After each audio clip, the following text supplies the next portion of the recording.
The Prime Minister says Mark Carney says Canada will try to attract highly skilled foreign workers to the tech sector, just as Donald Trump imposes a $100,000 fee on new visas for highly skilled workers in the U.S.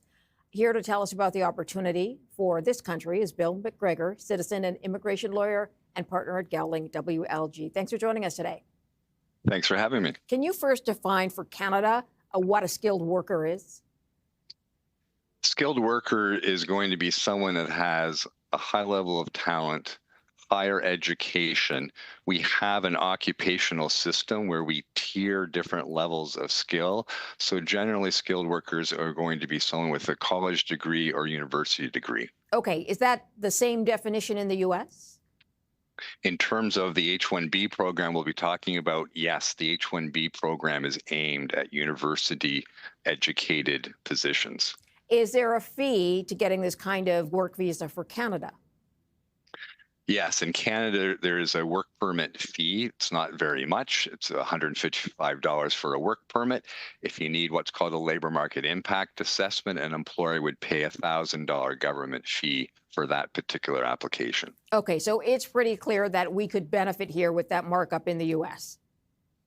Yes, I think it's going to have a number of effects. Adding $100,000 to the H-1B application process, that's going to make some people, some organizations not go that route. They won't be able to afford it.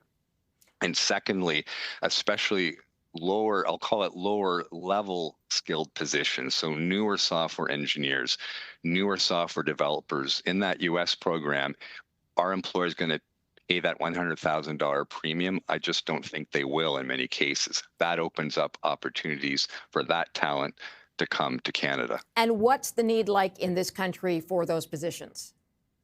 In terms of what I'm seeing in my day-to-day practice, there's still a high need for that type of skill. There are skill shortages in Canada in these software areas, and especially in some of the newer niche technologies.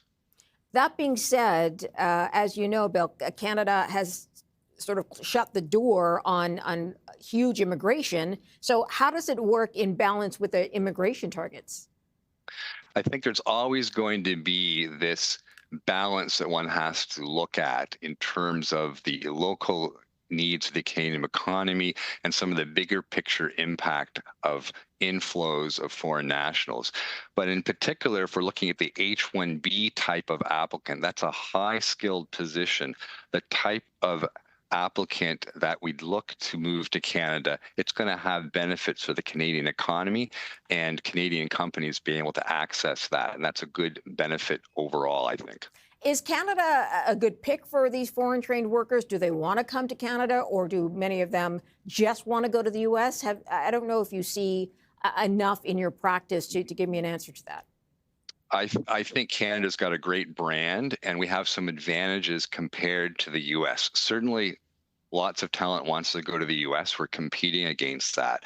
But for example, Canadian permanent resident programs are generally much better in terms of being predictable. And so transitioning to the longer term to stay in Canada as a permanent resident, that's very attractive to many of these applicants.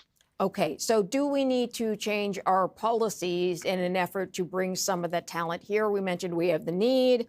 You mentioned what the fee involved in getting the permit is, but are there other policies that need to pivot to allow this to happen perhaps faster? Well, and I think Prime Minister Carney mentioned on Saturday that that Canada's looking at this as an opportunity, and there's going to be some sort of clear offering. Presumably that's more policy or a program aimed at this talent. So, for example, we have an innovative stream already. It's a very niche stream. Could that be looked at, and could they potentially identify certain occupations that have shortages and make that